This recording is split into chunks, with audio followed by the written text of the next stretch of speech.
Well, I thought I was set for life. I thought my properties were here in Florida, and I thought 80 million baby boomers getting old and getting cold, that Florida was recession-proof. Welcome to the Wealth Strategy Secrets of the Ultra Wealthy podcast, where we help entrepreneurs like you exponentially build wealth through passive income to live a life of freedom and prosperity.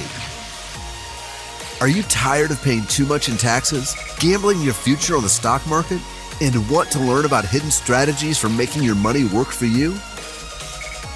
And now your host, Dave Wolcott, serial entrepreneur and author of the best-selling book, The Holistic Wealth Strategy. Hey everyone, welcome to today's show on Wealth Strategy Secrets. We've got another amazing show for you today. Today we're joined by Khleif. Rod is a serial entrepreneur and philanthropist who is passionate about business, high performance, real estate, and giving back. Rod soared from humble beginnings as a young, impoverished Dutch immigrant to incredible success as one of the country's top real estate and peak performance luminaries, having owned over 2,000 properties. Rod brings incredible authenticity and insight to his approach to real estate, mindset, success, and life. And he also founded the Tiny Hands Foundation, which has benefited more than 110,000 children in need. Rod, welcome to the show. Oh, thanks for having me, buddy. This will be a lot of fun, Dave. Yeah, really looking forward to this. I know the audience is absolutely going to be mind blown when they hear your story, as I did the first time, many, many years ago.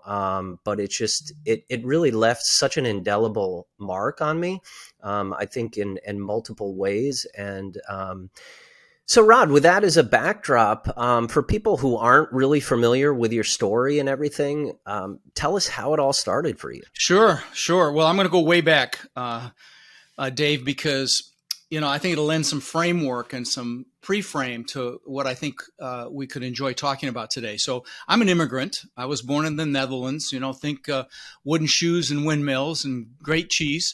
Immigrated when I was 6 years old with my brother Albert, my mother's Vantje. Ended up in Denver, Colorado, and we really struggled initially. I remember, we shopped at an expired food store, believe it or not. They had one. Drank powdered milk with our cereal in the morning because it was cheaper than real milk. And trust me, it sounds better than it is. And I remember wearing clothes, hand-me-down clothes from the Goodwill and the Salvation Army, literally all the way through junior high school till I finally got disgusted when I was 14 and I was tall. And I lied about my age at Burger King so I could get a job flipping burgers so I could buy my own clothes. And then ultimately, of course, I wanted to buy a car. And I'm sure, you've got listeners that may have had it harder than I did back then. And with all this craziness going on right now economically, maybe even some of you are facing it right now, some economic uncertainty. But I will tell you, back then, I knew I wanted more. And luckily, my mom had an incredible work ethic. So she babysat kids so we'd have enough money to eat. And with her babysitting money, she was an entrepreneur, no formal education, but she invested successfully in the stock market and IPOs. And she also invested in real estate. Well, her first real estate acquisition was a house right across the street from us. When I was about 14, she paid about 30 grand. And then when I was 17, she told me she'd made $20,000 in her sleep. I'm like, what?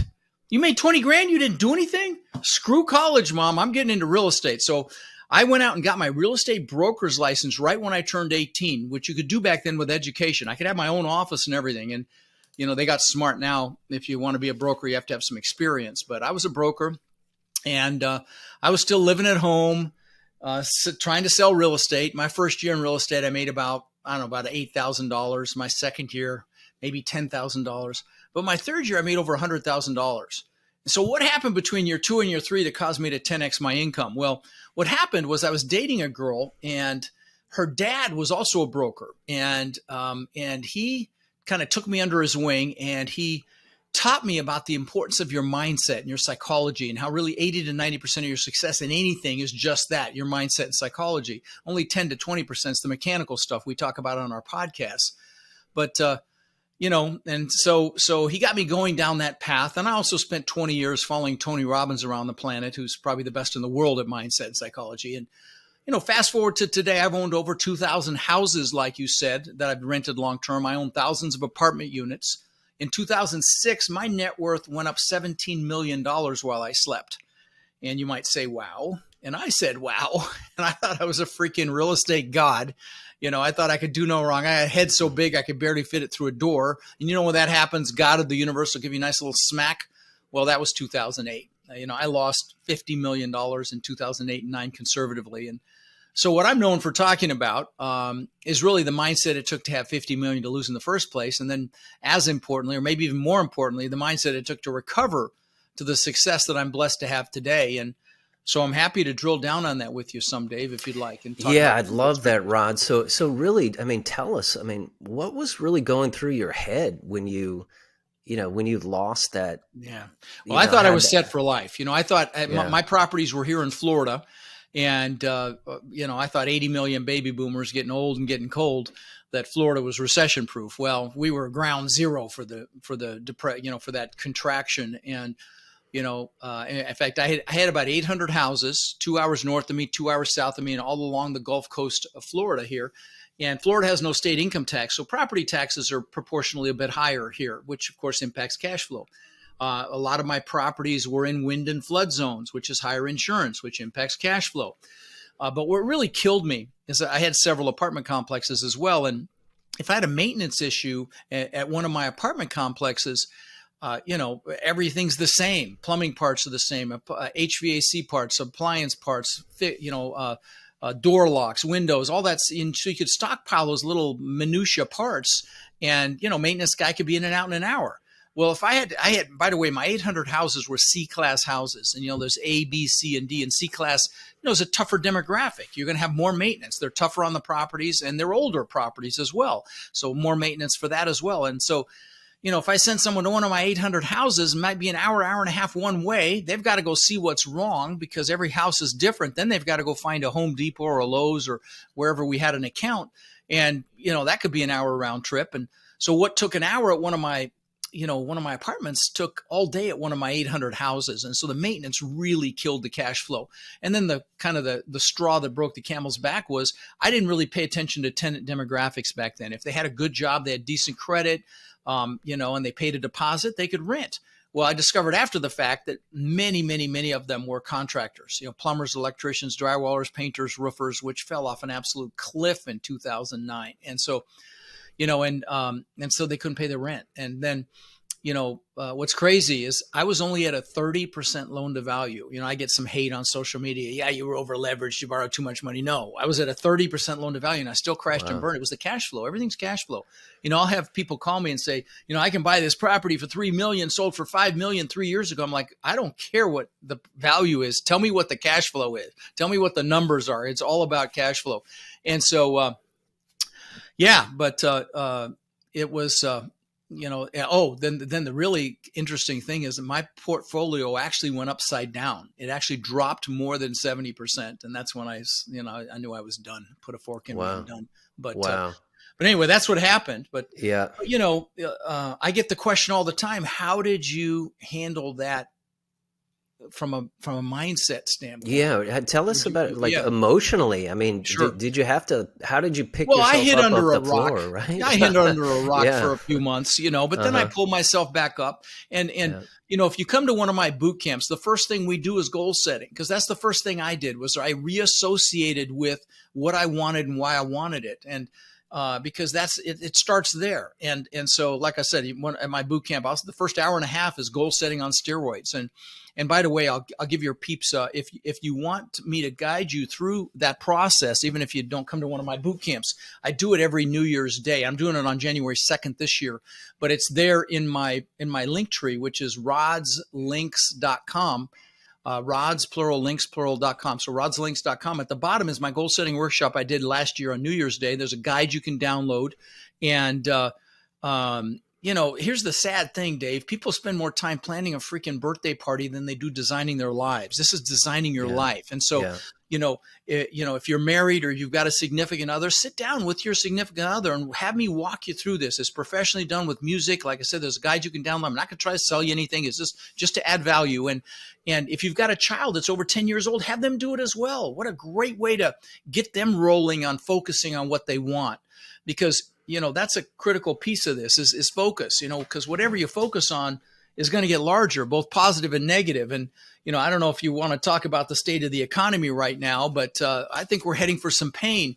And so focus is going to be super critical with what we're going through. But it starts with the goals, because you've got to create what Napoleon Hill in his book, Think and Grow Rich, calls a burning desire. You've got to want it, because, that's how you push through fear. That's how you push past fear. And maybe you've got limiting beliefs, to push through limiting beliefs you may have about yourself, or maybe you're comfortable, and we all know the comfort zone's a nice warm place, and we also know nothing grows there, right? And so, but back to limiting beliefs for a second. When I immigrated, when I was 6 years old, my mom, well, first of all, I figured out what bullies were for the first time. I got thrown to school. I didn't speak English, and so I got my butt kicked on occasion. I hadn't learned how to fight back yet. Didn't have really much of a father figure at the time, and then my mom thought it'd be a great idea to send me to school, because she's a proud Dutch woman, send me to school in wooden shoes and those leather shorts the Germans wear for Oktoberfest. So I got my butt kicked again. And then there was bullies on the end of my street, and they'd chase me home, and she'd chase them off with a fly swatter. So the next day, butt kicking. And so I came up with this belief system that I wasn't good enough. I used to ask myself, how can I show them I'm good enough? And a lot of people have these limiting belief systems. And here's the thing.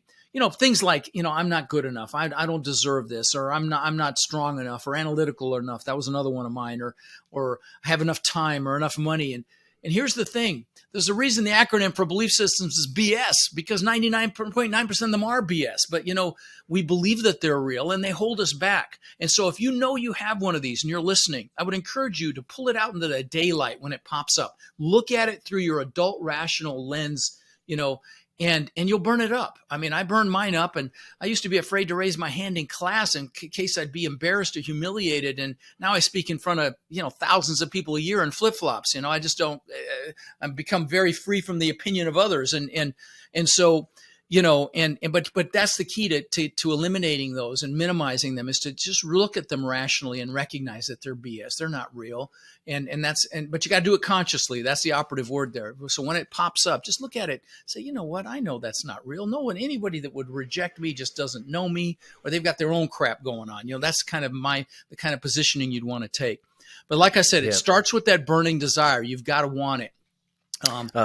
Yeah. 100%, Rod. Couldn't agree with you more. I mean, most people spend more time planning a vacation, right, than they do their life. And it's really part of the focal point of our entire wealth strategy, our holistic wealth strategy, which is creating a vision. Because if you don't have a target, you're going to miss every time. And it means the interesting thing about this, and I know you're a big proponent of this as well, it's the psychology of money and everything, right? It's really interesting because, and especially in the US, right, we all get caught up with trying to keep up with the Joneses or never being enough. But it's kind of amazing. And you feel like there's some kind of threshold that I have to make. If I can just have $1 million in net worth, if I can just have 10 million, if I can just have 50 million, right? You hit this some kind of nirvana, but really it is all about mindset, right? It's living an abundant life. Well, I'll tell you, it's certainly about mindset.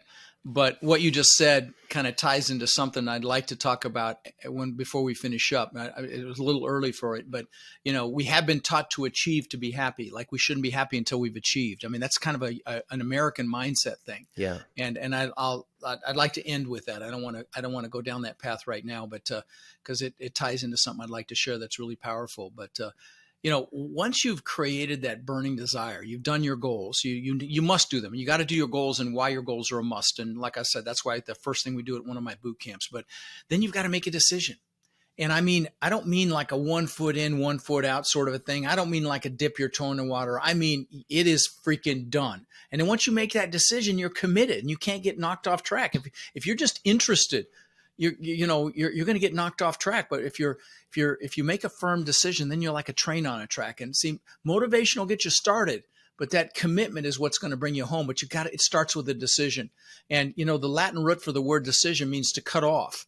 Okay. So like I said, it's freaking done. And, a great analogy for that I heard from Tony Robbins is, if you're going to attack the island in battle, you burn your ships because you're taking their ships home. Okay. Then, it's done. There's no turning back. And that's how it should be when you make a decision. And then, after that, you've got to take the first step. And, I will tell you, sometimes that's the scariest step of your life, but it can be the most pivotal step of your life. And I remember when I went between year 2 and year 3 way back when, and 10x'd my income. I started knocking on doors of people that were in foreclosure. And I bought about 500 houses in that run, and did a lot of really good work. But those first few doors that I knocked on, let me tell you, it was very scary. And I see it with my students. I'm really proud of something. I've been teaching about 5 years. My students own upwards of 130,000 to 140,000 units that I know of. And so I'm really, really proud of that. But I see it with them all the time. There'll be like 6 months they don't have a deal. It's kind of law of the first deal, really, is what I call it. And maybe it's 8 months, sometimes even a year, and then they get one. Next thing I know, they have 4 or 5. I'm like, what just happened? And that first deal, it's the scariest. It takes the longest. It's the most stressful. And like I say, then once it's done, it's like all the gloves come off and they go crazy. But here's the thing. We don't want any regrets in life, right? And this life is not a dress rehearsal. And as far as regrets, there's a great book out there. There was this nurse in Australia her name is Bronnie Ware, and she was a hospice nurse. So she took care of patients when they were about to die, and she asked him a question, Dave, and the question was, "Do you have any regrets?" And she wrote a book about it. It's called The 5 Regrets of Dying. And you know what the number one regret was? Not living the life I could have lived, living someone else's life, not doing what I know I'm capable of. I can't think of anything worse than that. If you're out there and you fear failure, I'm going to tell you, fear regret much worse. We actually fail our way to success. Okay. I've built 27 businesses in my lifetime so far. I was kind of astounded a couple years ago when I counted them. And I don't when they fail, I don't call them failures. I call them seminars, because that was a $50 million seminar. It was a learning experience. It's only a failure if you don't get back up or you don't get the lesson. And so I built 27 businesses, several worth tens of millions of dollars, most spectacular flaming seminars, right? Because we fail our way to success. As an entrepreneur, you only die if you stop swimming like a shark. If you keep going, it's okay. And I got to meet the billionaire owner of Spanx, the women's undergarments that hold everything together. Her name's Sarah Blakely, beautiful human being. I met her at a mastermind that we were both attending, and she told me that her dad used to ask her and her brother on about a weekly basis, "What have you failed at this week?" And I thought, what a great question to ask your kids, so they don't fear failure, And and I suppose the next piece that I typically talk about when I talk about mindset is focus. And I'm going to tell you, Dave, I think we're heading for some economic pain. I think, people smarter than me are saying it. Elon Musk has quoted as saying they're lying to you. The crash is going to be much bigger than they say. Jamie Dimon, the head of Chase, says it's going to be an extreme recession, like a severe recession is I think that was the quote. Some really smart people are saying it's going to be ugly. And so focus is so critical. And I know if you're listening or watching this with Dave and I, you're a leader. You wouldn't be here if you weren't a leader. And let me tell you, in what's coming, the world really needs leaders. And as a leader, you've really got to pay attention to your focus, because wherever your focus goes, your energy is going to go. And I'm going to tell you, the most successful people on the planet have the highest degree of focus. But whatever you focus on gets larger, both positive or negative. And if you get caught up in the crap that they put out on the news, that's what's going to get bigger, and you're going to get fearful and negative. So right now, and that's why the goal setting is so important. Get clear on what you want and why you want it, and direct your focus there. When everyone's saying the sky is falling, that's going to get ugly, and I think it is going to get ugly, but you can't focus on that, because if you do, that's what's going to get bigger. I get people call me and say, "Hey, how do I get out of student loan debt?" I'm like, wrong question. How do you make so much money? The debt's irrelevant, right? They asked Mother Teresa if she was anti-war. She said, "No, I'm pro-peace." It's kind of a play on words, but you get it. And focus is so absolutely critical, because again, what you focus on gets larger. And I do. Well, so here's my point.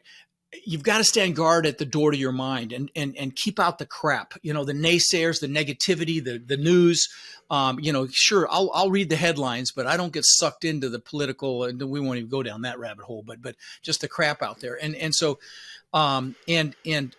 stand guard at your mind and bring in the good stuff. On my podcast, every week I do a clip called Own Your Power. It's powerful. It's motivational. It's like 3 to 5 minutes. You give me 3 to 5 minutes a week, I will juice you for the week. And there's hundreds of them there. And my podcast is called Lifetime Cash Flow. And I'm blessed to say, I'm going to brag for a second, Dave. It's the largest commercial real estate podcast in the world now. We just broke 15 million downloads. I'm really proud of that. Awesome. But back to focus for a second.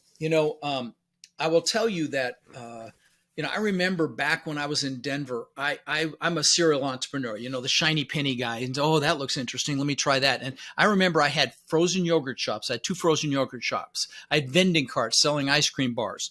I had a carpet cleaning business. I was doing real estate, and everything suffered because my focus was diluted. And I got rid of everything except the real estate. And that's when I got 500 houses, in that run there.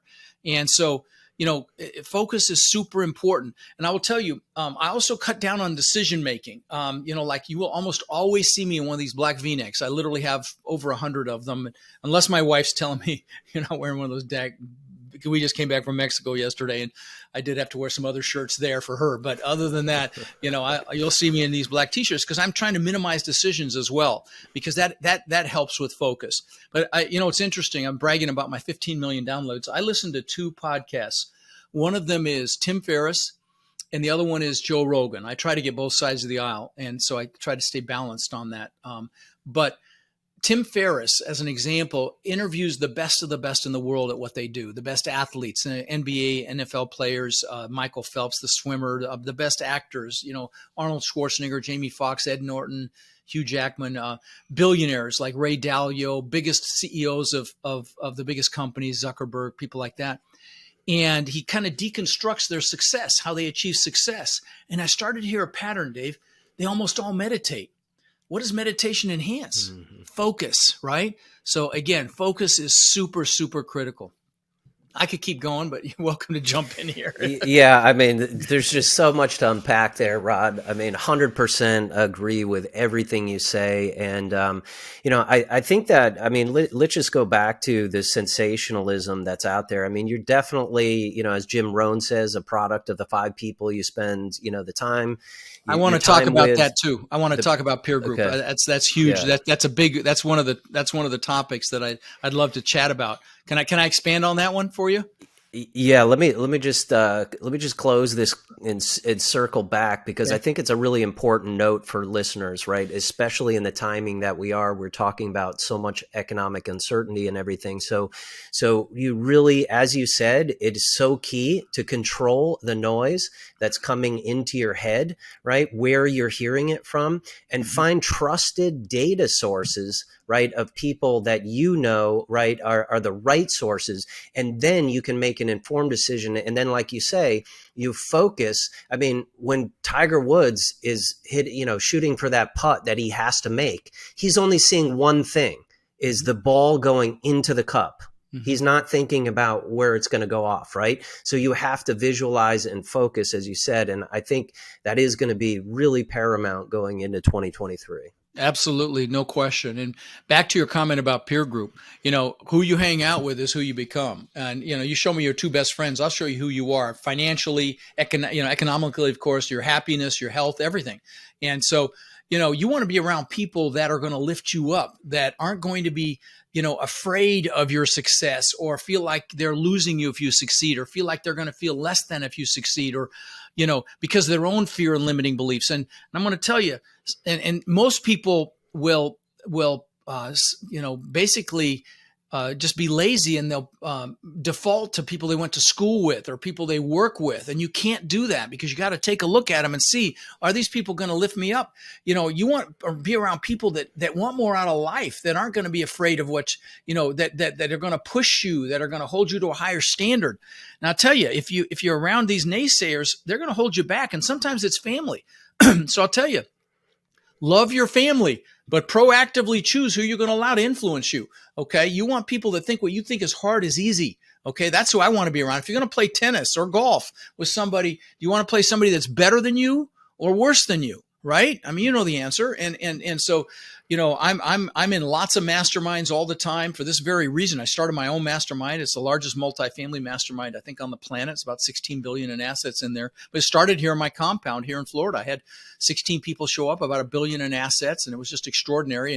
And I'm like, you know what? I'm going to formalize this thing. And so I did. It's a lot of work, but it's extraordinary to be around people that think that's why I did it. I want to be around people who think what I think is hard is easy. Another piece of this is, especially in the multifamily business, which is what I, teach and like I said, I was talking about my students, is play to your strengths. I'm going to tell you, your strengths are your greatest assets. And a lot of people think, you should maximize your weaknesses where you're weak. No, build your strengths, hire a line or partner for your weaknesses. You're going to get success much faster when you're playing to your strengths, when you love what you do.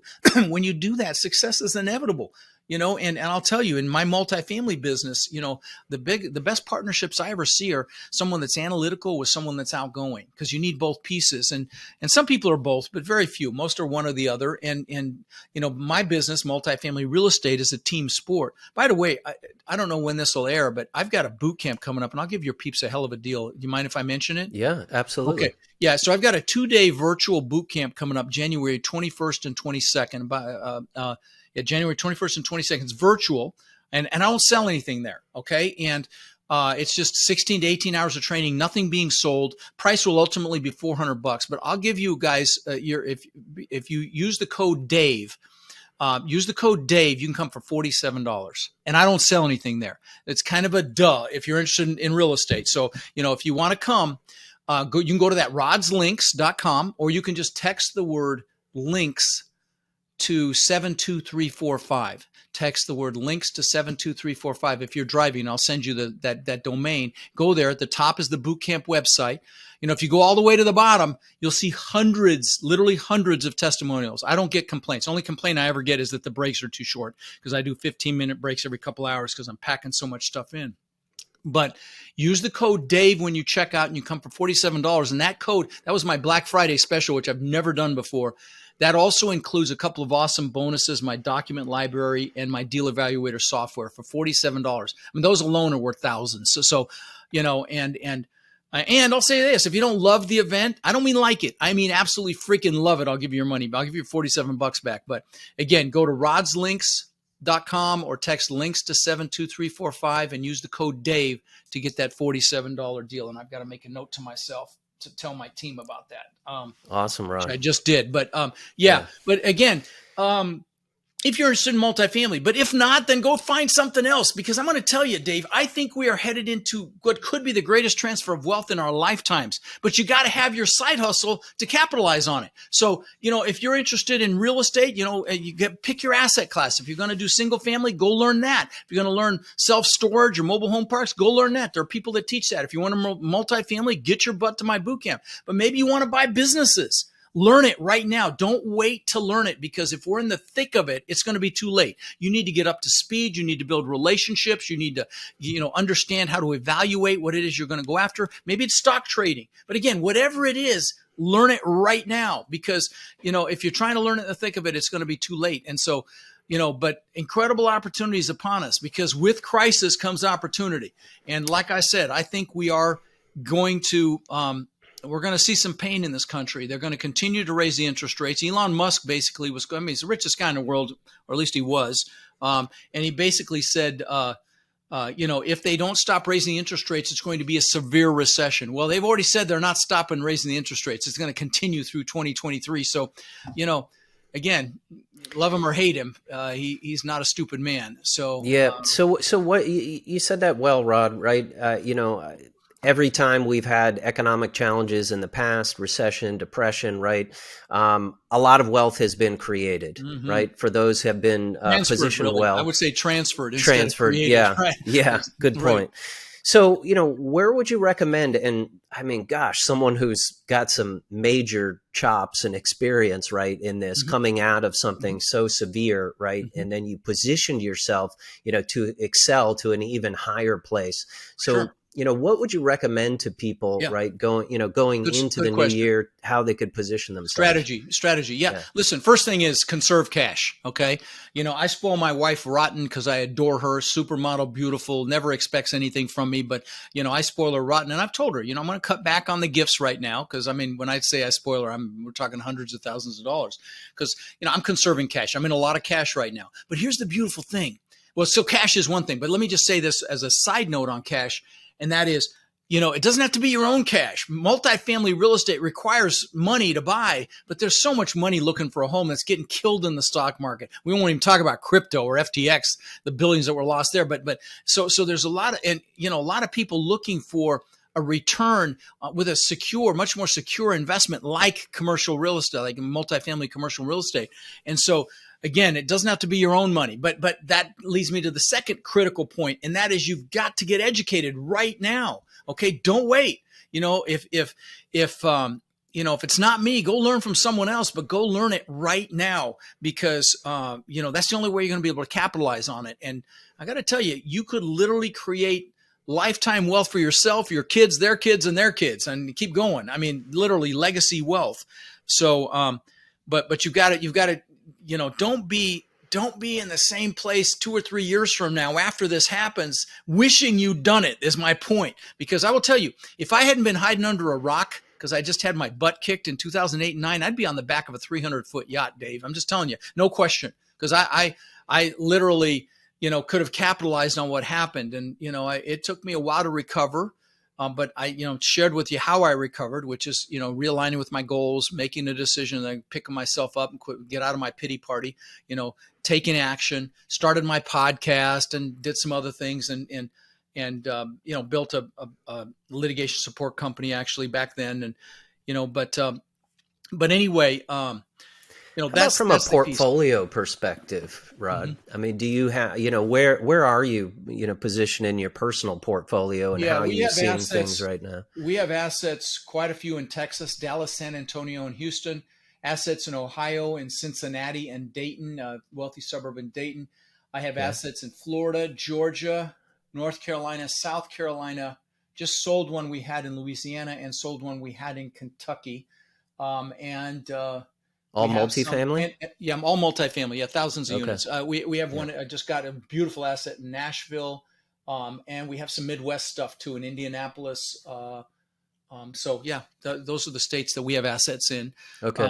Are you foreseeing any challenges, with the current debt markets and debt is very tough right now. Financing. Yeah. Debt is very tough right now, and I'm going to tell you, moving into this period that we're going into. Finding the deals isn't what's going to be hard. It's going to be putting the money together, the debt and the equity, the down payment and the debt. And so, and I teach that in my boot camp, on how to pre-frame your investors so they're not fearful when, because there's a lot of fear out there right now. I'm, keynoting an event, which Alex Rodriguez, A-Rod, is coming up right after me in Charlotte. And that's one of the things I'm going to talk about is pre-framing your investors so that they don't fear, because the incredible opportunity is going to be made now in these next couple of years. I really believe that. Even if it's a mild recession, there's going to be incredible opportunity. I think it's going to be fairly severe, but we'll see. They just passed another $1 trillion bill. This whole thing is caused by printing money, and they're about to pass, I think, another bill before the political climate changes a little bit, and it's like they're exasperating the problem and just lunacy. Anyway, back to playing to strengths for a second. If you're playing to your strengths, you're going to love what you do.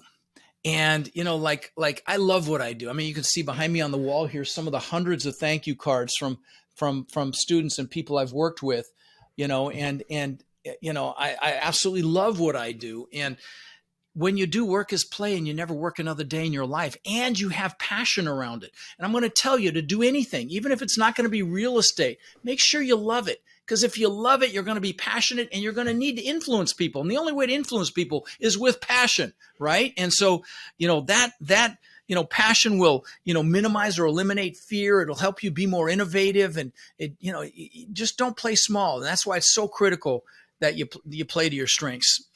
Super, super important. Yeah, so true, Rod. Really appreciate that. And tell us a little bit about your Tiny Hands project. I've been Let me following tell the that, story. and it's Yeah. really amazing. Yeah, Yeah. let me tell the story because that ties into the whole achieving for success thing. Okay.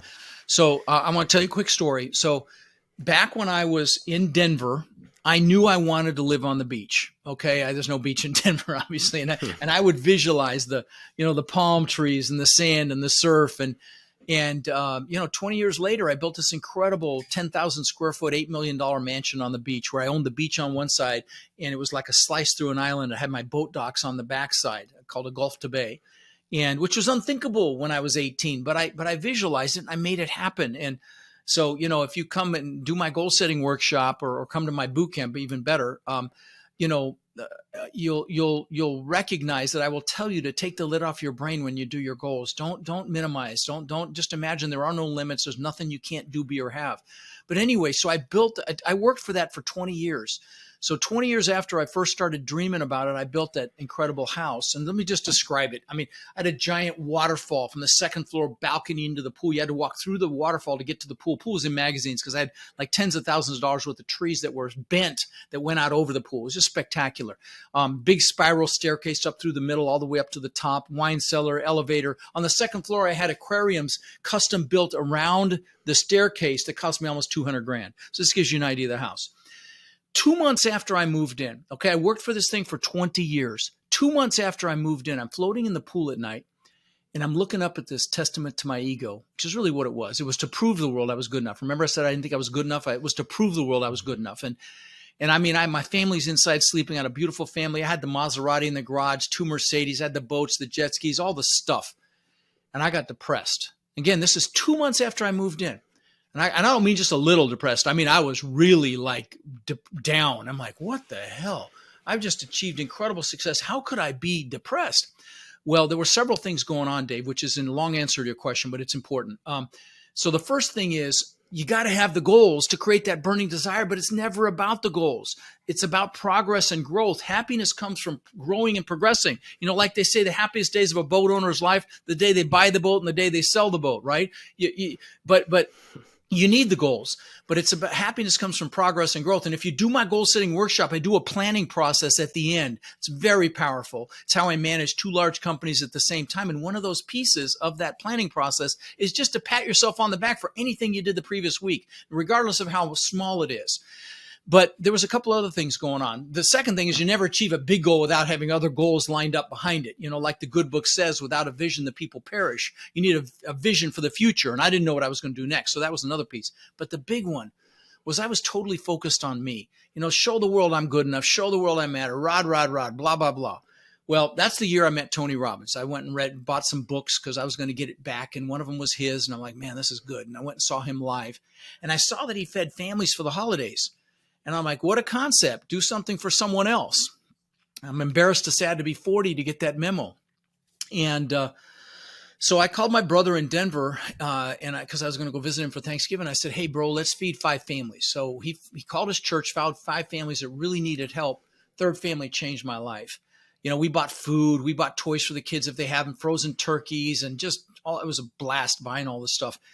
And we go up to this third family, and it was this Hispanic woman in a 1-bedroom, wasn't even a 1-bedroom, it was a crappy 1-bedroom with 5 kids. And she came out, she saw all the stuff on the porch, and she started crying. Her kids came out, 2 of the older ones started crying. I started crying, and I was hooked. And I'm blessed to say, you said 110,000 when you introduced me. We've now fed over 130,000 children for the holidays. Awesome. We've done tens of thousands of backpacks filled with school supplies. We did 1,700 backpacks in August of this year. We've done tens of thousands of teddy bears to give to local police departments for officers to keep in their vehicles if they encounter a child that's been traumatized. And this ties into the statement I made earlier. We've been taught to achieve, to be happy. But I'm going to tell you, if you're listening, give back in some fashion because then you will be happily achieving. Okay. I know it's a play on words, but it's an important one. Okay. See, Tony Robbins calls it the science of achievement versus the art of fulfillment. Achievement's a science. If you want to learn multifamily, get your butt to my boot camp. I'll give you the map and the blueprint. You just have to go do it. Okay. There's no secret sauce. You just got to go do it. but fulfillment is an art. Okay. You've got to figure out what juices you. For me, it's kids. Maybe for you, it's the environment or animals or, the elderly, whatever it is, and give back right now. Now, if you're listening to the show and you've got blood dripping from your teeth, you want this success so bad, and you're maybe saying to yourself, yeah, I'll do it when I have money. No, do it right now, because the money will come faster. Okay. That's the way God or the universe works. Whatever you believe, it just works. But give back right now. And, of course, you don't do it for that reason, but then you'll be fulfilled. I've interviewed literally billionaires on my podcast and mega millionaires, and I can tell if they're like I was back then, because I see it, I recognize it, where they're totally focused on success, but they're unfulfilled. And I feel sad for them, Dave, honestly, because, again, you give back, even if it's just of your time, if you don't have money, you're going to be fulfilled, and the success will come much faster. So powerful, Rod. Really Thanks, love man. that. And, Thank you. Huge kudos to you for what you've been able to accomplish and the inspiration you're providing people with that. Thanks, bro. I think it's just so powerful. So absolutely love that. And, I guess, transitioning, Rod, I mean, there's just, there's just such a trove of value here, different points in our discussion today. But if you could leave our listeners with just, one piece of advice that could really accelerate their journeys, what would it be? It's going to be redundant, but I'm going to tell you, don't miss this opportunity. I mean, it's such a big deal to me because I missed the last opportunity because I just lost everything. Don't miss this one. If you're listening, please figure out what you might love doing: buying businesses, trading stocks, buying single family, buying apartment complexes, whatever it is, learn it right now. Don't wait, because this literally could be the greatest opportunity of your lifetime if you're up to speed, so you can capitalize on it. And if you don't have money, it's okay. You can do it without money. You can even buy businesses without money. There's people teaching that. But figure out what your vehicle is going to be immediately and get up to speed immediately, because I hate to see you miss out on this. So that's my advice. Don't wait. Yeah. Perfect. We're definitely going to put links to all of the things that you talked about in terms of, your boot camp, the goal setting. Rod's links. Just remember Okay, Rod's links, or go to, text links to 72345 if you're driving, and we'll get you that domain. And there's a bunch of free resources there too. I've got a ton of free books there. All my social media is there. If you've ever got a question about anything, ping me on any social channel. I reply to every single question, and I'm on all of them. They've got me on freaking TikTok now. So just message me. You'll get an answer regardless. It's all there at Rod's links. Yeah, awesome. I can't thank you enough for coming on the show, spending, your time and insights with us, Rod. I mean, just, such a powerful discussion. And like I said, so many things to really kind of chew on and consider. And, it's really inspirational, and people should really be thinking about things, especially as we transition into this new year, and doing some goal setting, and also thinking about the current environment we're in and how you can be positioned to really excel. Yeah, for sure. So thanks again, Rod. Thank you, buddy.